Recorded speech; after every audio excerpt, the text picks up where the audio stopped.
Good evening, everyone. This is Ankana, the assigned moderator from IJCP Group. I welcome all the delegates across the country in today's session. We are fortunate enough to get supported by the doctors. Thank you, all the doctors, for taking out time to join us today. Today's topic is one of immense clinical importance and practical relevance, that is sepsis unmasked, recognizing atypical presentation in immunocompromised patient. Hence, without any further delay, I am taking this opportunity to welcome today's Master Doctor, none other than our very well known speaker, Dr. Aviral Roy, sir.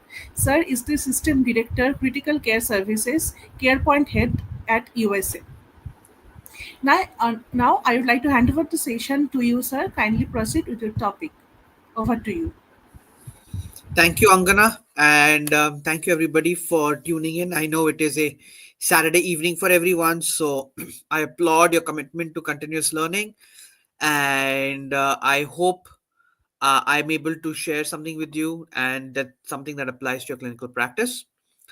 A few assumptions I'm going to make in this case that I assume that you all are already familiar with severe sepsis, septic shock. So we're going to talk about atypical presentations. I'm not going to go too much into the management of sepsis right now because that is a separate topic. We're just going to talk about immune function, immune system, a lot of the types of immune compromised states we see, and common infections associated with them. Okay, and then of course the presentation. So what is sepsis? So, sepsis is a life threatening organ dysfunction due to a dysregulated host response to infection, of which septic shock is a subset or a subgroup within the sepsis, where the organ dysfunction is profound enough with so that you have circulatory and metabolic abnormalities resulting in increased mortality. What is this? That is, you have circulatory shock as evidenced by um, elevated lactic acid or blood pressure less than 90 over 60. And metabolic abnormalities basically imply that you have insufficient perfusion to the tissues, resulting in organ dysfunction. So, whether that could be metabolic acidosis, elevated lactic acid, altered LFTs, thrombocytopenia, high WBC counts, uremia, whatever, right? So, that's what this is. And what happens in immunocompromised patients? Well, you have atypical presentations of sepsis resulting in higher morbidity and mortality. And why is this case? Because it's so much easier for the immune system to get dysregulated when the system is already stressed or already in dysfunction. So, as we just saw, life-threatening organ response caused by dysregulated host response as per the sepsis 3 definition. Septic shock, if you require vasopressors to maintain a MAP more than 65 after adequate fluid resuscitation, and or your lactic acid is persistently greater than 2 after adequate fluid resuscitation, you're defined to be in septic shock. Over 11 million sepsis-related deaths happen globally every year. This is as per Lancet 2020. And then we come to immunodeficiency disorders. What are the predominant? There are two types, the primary and secondary. Primary are the ones which you're born with. Secondary are ones which you have acquired later in life for any reason. The in primary immunodeficiency, B cell deficiency, T cell deficiency, and combined immunodeficiency. You have disorders of complement, and then you have disorders of phagocytosis. We won't go too deep into that. We're going to focus more on secondary immunodeficiency. So, what are the causes of secondary immunodeficiency? The physiological causes such as protein energy malnutrition, vitamin deficiencies, and or trace metal deficiencies. Then you have due to therapeutics, that is drugs that you have taken for any reason, drugs or treatments, that is. So you have ionizing radiation, cytotoxic drugs, steroids, or being and taking immunosuppressive medication. Then, of course, you have certain infections which will make you increasingly prone to infections. The most common and well known of these is, of course, HIV. But, of course, other infections such as EBV, Mycoplasma, and Staphylococcus will also result in immune deficiency. And then, of course, cancers. Apart from the cytotoxic drugs which you give for chemotherapy, cancers which are directly immunosuppressive are, of course, most famously the leukemias, which is a direct dysfunction or a cancer of the immune system itself. Okay, so this is a quick image, a cartoon or a quick drawing, or how our cells, respond to infections. So over here you have a dendritic cell, and it gets it gets activated from multiple places. It could be from pathogens, which express pathogen like molecular patterns. That's what PAMP stands for. You could have necrotic or infected cells, which release endogenous activators, which will activate the cell. Or you can get um, these side of cells, which are the T cell receptors or T cells, which will present antigens to the dendritic cell. And then these dendritic cells will go ahead and activate these T cells, and then these T cells then start to express other um, molecules and antigens, and they start to attack pathogens. What's the other type? This is phagocytosis. This is natural killer cell, also called the NK cell. You have how do these work? Most normal cells have an activator and a repressing or inhibitor molecule, and they express both, so this cell will not attack. But if you have abnormal cell or for any reason some sort of pathogen, it has the antigen but it does not have the inhibitory molecule or the inhibitory receptor, so these natural killer cells will automatically go and attack these cells and kill these cells. These inhibitor molecules are most commonly the major histocompatibility complex, also known as MHC class 1 cells, class 1 proteins. Then, of course, this is the standard model of how WBCs work. They undergo adhesion to the molecule to the capillary wall. They undergo diapedesis, which is the process of moving out of the capillary wall, and then they move to the site of the infections, and then undergo phagocytosis and destruction of bacteria that are coated by complement proteins and antibodies that are created by the B cells. And how do B cells work eventually over here? This is what a B cell does. A B cell has a lot of antibodies on them. Every time they touch something which is an antigen, it activates them, causing clonal proliferation. Clonal means it more causes clones of the same type of cells that have that specific antibody. And as a result of this, they start secreting those antibodies, which goes ahead and covers these cells. And then your immune system will go ahead and attack them. So this is a quick refresher on how your immune system works. Now, most important, how does your immune system work when you have viral infections? Okay, very important. So over here is an infected cell with a virus inside it, right? So your T cells over here will see this, and they will present it to or macrophage will see this, where macrophage that's infected with the virus will see this. Your MHC class 2 will train Th1 cells, which are your T helper cells, on how to attack this infection. These T helper cells then start to secrete interferons and interleukins. What these interferons will do is make your cells more resistant to viral infection.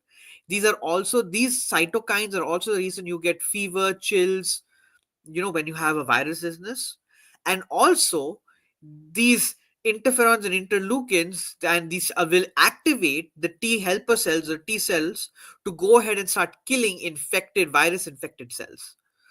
Okay, and you have a similar so this is for viruses, and you have similar processes with the dendritic cell, which we saw in a few slides ago.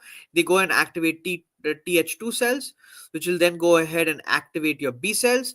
These will go ahead and start creating antibodies, which go and attack antigens, which are found over here, which are also shown and trained by the dendritic cell. And after that, these B cells will go and start releasing these antibodies. They secrete these antibodies into the blood, where they find any place, any cell that is, or any virus, any bacteria, any fungus that's showing those antigens. And like I said, your WBCs will come in and attack it like this. Okay, so what are some common causes? What are some common presentations or common types of immune compromised patients you might see, and especially in the ICU? One, of course, is the classical chemotherapy-induced neutropenia. How do these patients present? They have fever, mucositis, which is inflammation of the mucous membranes. Now, mucous membranes are commonly what we tend to remember as mouth, but mucous membranes also includes the GI tract, so anything in the intestines, the genitourinary tract, so anything within the within the urinary system, the urinary bladder. Can be inflammation of the it's like UTIs. Then any other sorts of mucus tracts, so including your airways. And of course, they get neutropenia. They're at very high risk of gram-negative infections and gram-negative bacteremias. Um, and then depending on the location of the organ or the type of thing, these are the common bacteria associated with. So in lung, as you can imagine, you see gram-negative Pseudomonas, uh, Acinetobacter, then gram-positive Streptococci, uh, Strep viridans. In the abdomen, you get gram-negative infections. So E. coli, Pseudomonas, Clostridium, Enterococcus, these are gram-positive. Klebsiella is gram-negative. Urogenital tract, so the UTIs, E. coli, Klebsiella, Pseudomonas. If you have soft tissue infections, these are commonly gram-positive. So Staphylococcus aureus is very common there. And if you have central line, if so, that's what CVC, central venous catheters, you get coagulase negative Staphylococci, Corynebacterium, Propionibacterium candida, Sternotrophomonas. So these are usually organisms that are on the skin that kind of uh, go along the plastic of the central line and then enter the bloodstream. Then, in patients who get solid organ transplants, uh, solid organ transplants and receiving immunosuppressive medications such as calcineurin inhibitors, example would be tacrolimus, or steroids, they have a time dependent path to how they would get infections. So immediately post transplant, when they're profoundly neutropenic and they are maybe still they're getting induction doses of drugs and they're in the hospital, nosocomial infections are common. So MRSA, VRE, C. diff, surgical site, urinary tract infections, catheter related infections, pneumonia related infections, but also donor derived infections, which are commonly viruses, and these are viruses that are already present in a dormant state in the donor cells. And because when they get transplanted, the transplanted patient is very immunocompromised, they can get these infections. So this can be like Trypanosoma cruzi, HCV, bacteremia, endemic mycoses. And then finally, recipient derived infections, which are bacteria which are already in the recipient, but the moment you go ahead and immunosuppress them, these infections start to come out. So Pseudomonas aspergillus influenza. Okay. Then period of peak immunosuppression, that is usually day 130 day 1 month to 1 year onwards, where these patients are getting their max dose of immunosuppression and they're trying to stabilize them over here. And these are diseases that are usually reactivation diseases, or diseases for which we can normally give prophylaxis. So when prophylaxis are running, you'll get polyomavirus, HCV, Cryptococcus neoformans, TB. Strongyloides is rare in India. Leishmaniasis used to be very common but has really come down. And once prophylaxis has stopped, then you get the disease for which they were giving prophylaxis. So you get pneumocystis carini, herpes virus, hepatitis B, listeria, nocardia, toxo, and community-acquired infections start becoming common. And once you start going after more than 1 year, then infections which are opportunistic infections because of maybe too much immunosuppression, these can become common. So CMV, JC virus, Epstein-Barr, nocardia, and of course, community-acquired infections are always there, best because these patients are at higher risk of any infection. Then, of course, in your classical HIV patient, depending on their level of CD4 count, you will have whatever infections they are prone to. So for 200 to 500, TB is common. At levels less than 200, pneumocystis, cryptosporidium, candida, and fungal infections. Less than 100, toxoplasmosis and candida, herpes, and CMV esophagitis become common. And at levels at 50, which is profound immunosuppression, cytomegalovirus, CMV, cryptococcus, atypical mycobacterium, and primary CNS lymphomas due to EBV start becoming more and more common in that conditions. Patients who are on chronic corticosteroids for any sort of immunosuppression and sort of autoimmune diseases, they have blunted T cell responses, and as a result of this, they are highly prone to infections where T cells are not very effective. So that is strongyloides, TB, nocardiosis. And in this study over here, it was seen of all patients exposed to glucocorticoids, the most common causes of sepsis was septicemia, of infection was septicemia, low urinary tract infections, cellulitis, reactivation of herpes zoster, which is reactivation of chickenpox, cutaneous candida, cutaneous fungal infections, and rarely scabies. And finally, patients who receive bone marrow transplant, there are three phases to their infection cycle. One is pre-engraftment, that is when they don't have a bone marrow, means you have ablated or destroyed the underlying bone marrow, and then you're going ahead and now you're injecting the bone marrow from the donor. What is phase one of pre-engraftment? Means the bone marrow has not yet engrafted, or which means it has not yet gone into the bone marrow and started to produce new cells. So over here they are profoundly immunosuppressed, they have no immune system over here. So what are these patients at risk for? Neutropenia, graft versus host disease, and prolonged vulnerability. And they're at high risk for mold infections, which is non-candida fungus infections, and viral reactivations. So in pre-graftment, where you have injected the bone marrow but it has not started working yet, you get profound neutropenia, barrier breakdown, so that's skin barrier, mucous barrier. The central venous access devices. So what you get: gram-negative infections, gram-positive infections, gastrointestinal streptococci infections. You get virus activation such as herpes, respiratory and enteric viruses as per the season, and you get fungal and candida. These are rarer, but these can still happen. Post engraftment is when the new bone marrow has started working and is slowly picking up but is not yet up to full capability.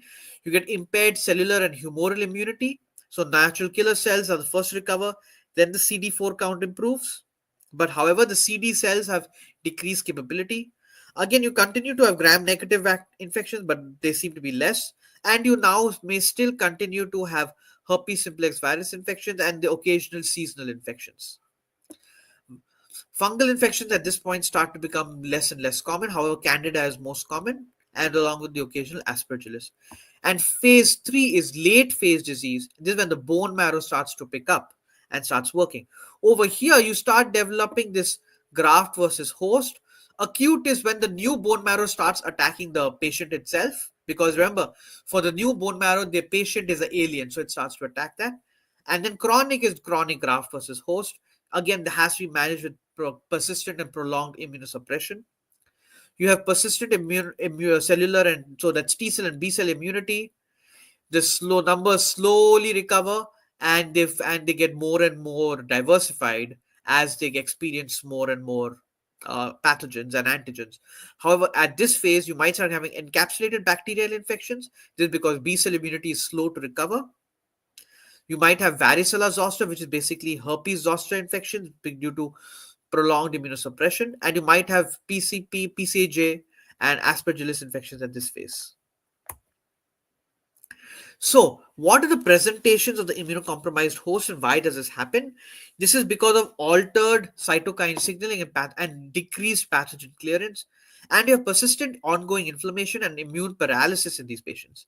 So, look at this: how immunoinflammatory response in sepsis. This is a normal septic, not normal, this is the usual septic response in patients where they are healthy, they have very, very active or a hyperactive immune system. So usually healthy, young, and or middle aged. They have very, very pathogenic, very virulent toxin producing organisms. They will have high fever, shock, the classical signs of sepsis. There's a very, very rapid and increase or rapid sudden decrease in white cell counts in these people. They get severe acidosis. Okay, whereas when you have impaired immune responses, these are usually immunocompromised, elderly, malnourished patients, lots of comorbidities. They often get infections with weakly virulent or opportunistic infections. They have a very blunt response, such as, and very subtle findings such as altered mental status, hypothermia. They have nosocomial infections. They have low absolute neutrophil count beyond the first 3 to 4 days of infection. Remember, everybody will have a low neutrophil count or lymphocyte count in the first 3 to 4 days because of sudden massive increase in the uh, you know uh, the PMNs, or what you call the leukocyte. But persistent leukocytosis with no recovery of lymphocyte count is usually a bad marker. So, as you can see, this is your innate immune cells and adaptive immune cells. And what happens when you have immunosuppression? They decrease in the circulating number, decreased HLA, decreased cytokine secretion, they undergo apoptosis. Same thing with neutrophils, they undergo apoptosis, decreased pro-inflammatory chemical release, they have increased level of IL-10, they're immature. Same thing with the NK cells, they undergo apoptosis, they have less cytotoxic function. Dendritic cells, more apoptosis, so more cell death, decrease in secretion of inflammatory cytokines. So these are your innate, which means these are always the same. And then in your adaptive immunity, which is the one that adapts and responds depending on what you have, you have decreased T cell where receptor diversity, so a decreased ability to respond, more apoptosis, higher levels of programmed cell death, higher rates of cell exhaustion or CT cell exhaustion. Same thing with CD4, same thing with CD8, same thing with T regulator cells, increased apoptosis, decreased anti-inflammatory cytokines, and B cell, same thing, exhaustion, apoptosis, cytokine release. So basically, what you see is apoptosis, so more cell death, more programmed cell death, so fewer circulating levels of cells, also decreased secretion of cytokines, all leading to decreased immune response. So, what is a presentation in immunocompromised host? They may not have the classical signs of infection, may not have a fever, no chills, no rigor, altered mental status, hypothermia, they might have arthralgia, myalgia, and you're not sure what's going on. Very, very subtle signs of inflammation on clinical exam. Their symptoms are usually out of proportion with signs. So, why they might have severe abdominal pain or severe diarrhea. They may not necessarily have tenderness, or they may not have guarding or rigidity. Look for subtle mucositis, look for thrombocytopenia, look for evidence of hypoxemia worse than what you might find on the imaging.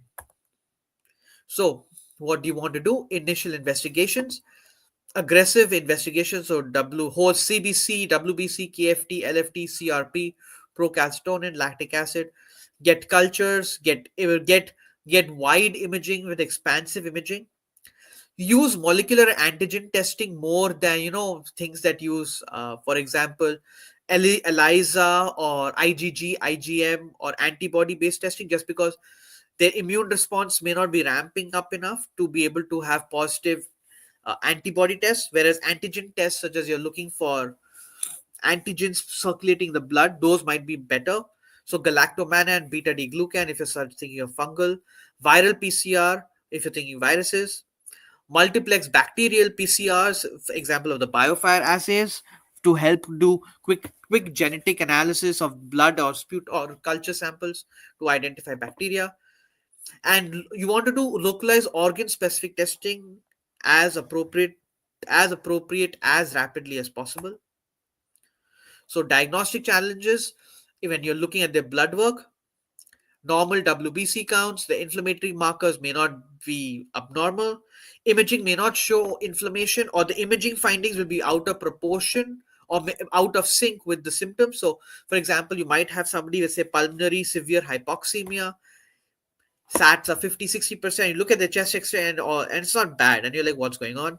They very frequently will have negative cultures.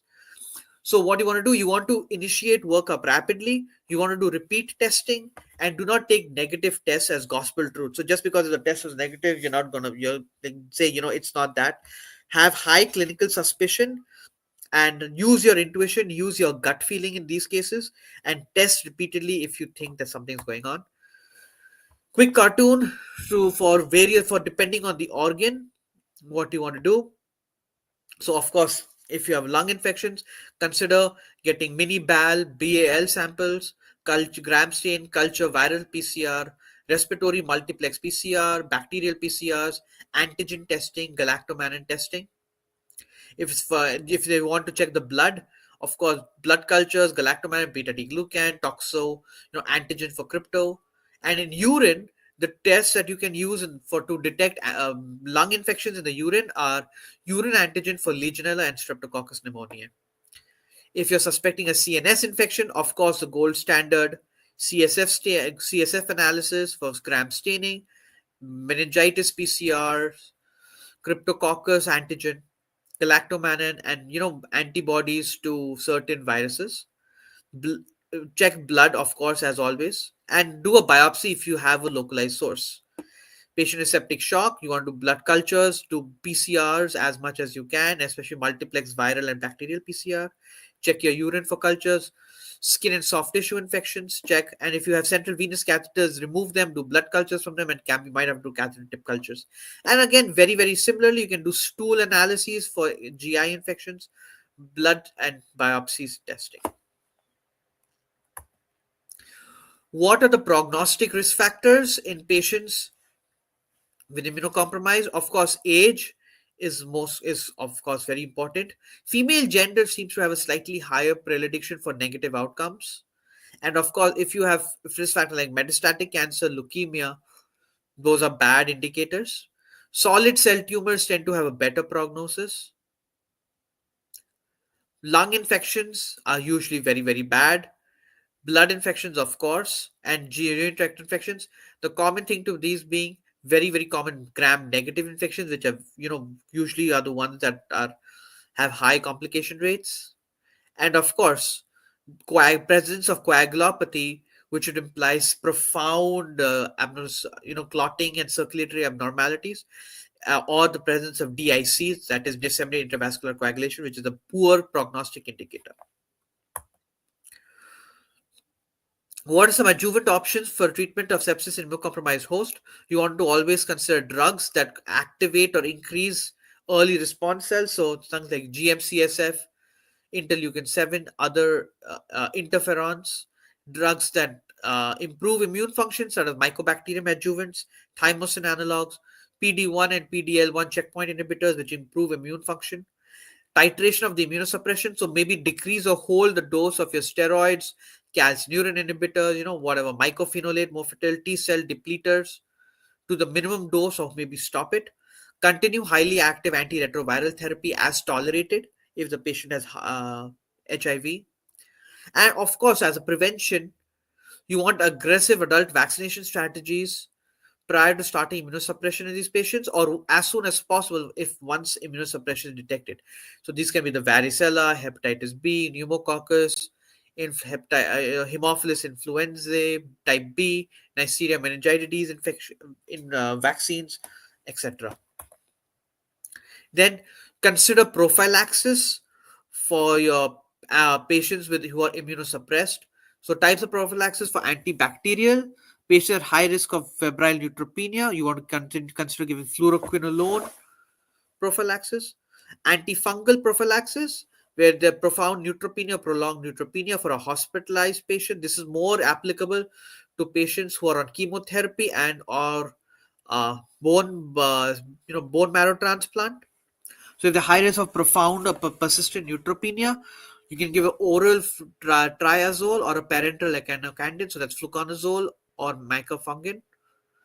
For patients who are on chemotherapy, you might want to consider prophylaxis for pneumocystis jirovecii, the new name for pneumocystis carini, and that's usually with Bactrim or trimethoprim sulfamethoxazole.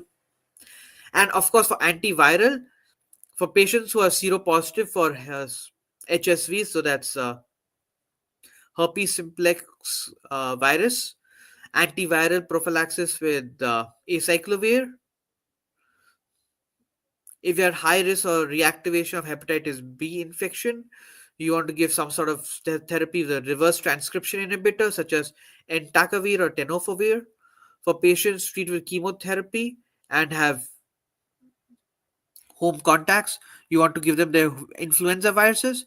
And if you have immunosuppressed oncology patients, also consider vaccination as appropriate or aggressive adult vaccination. And with that, thank you so much. I think I'm well in my time limit of 30 minutes. And I hope you all have a nice day, and thank you so much for listening to me. Any questions?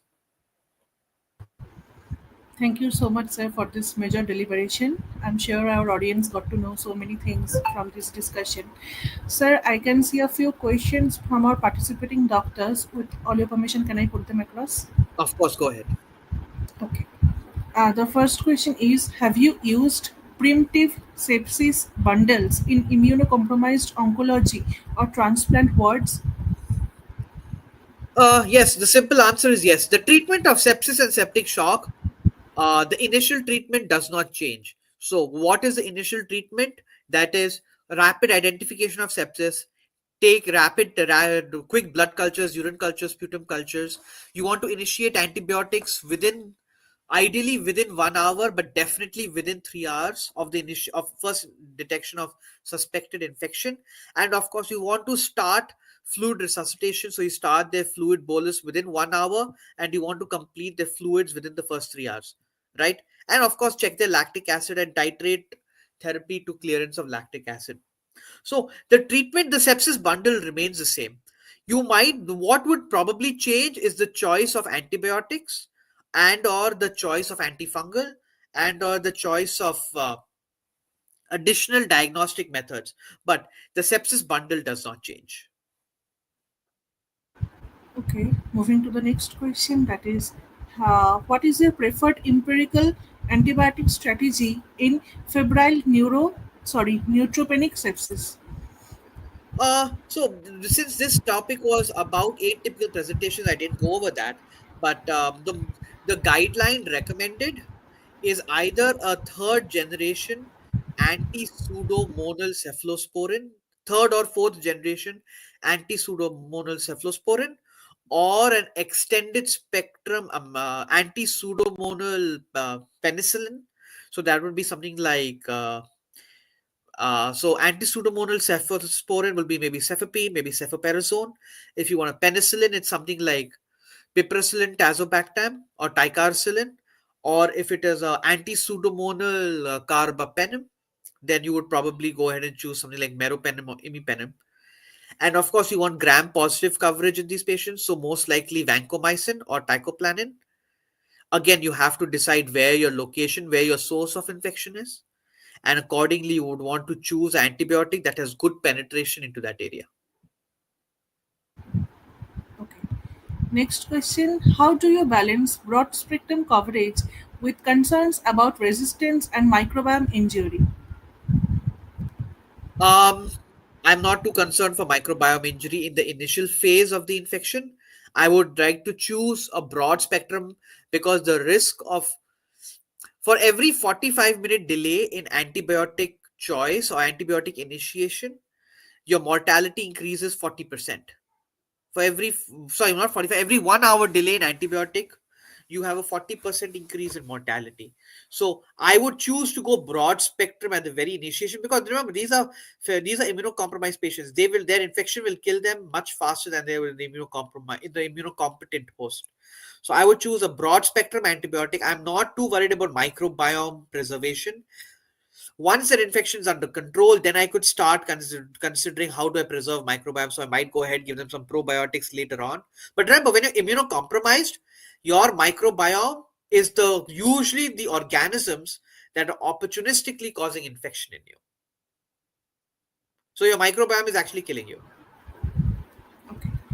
Moving to the last question of today's session: how reliable are traditional markers like CRP or procalcitonin in diagnosis sepsis in immunocompromised individuals?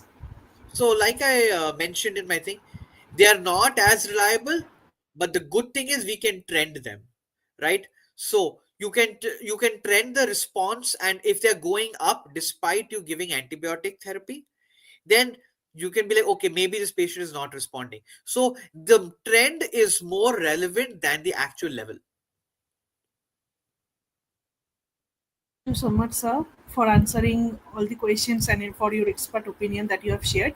And I'd also like to thank all the participating doctors for your continuous participation at our platform. Thank you once again, sir, for your valuable time and for being with us at our platform and sharing such valuable insights. With all your permission, can we end the session here? Yes, please. Thank you. We can end. Okay, sir. Thank you, sir. Thank you, everyone.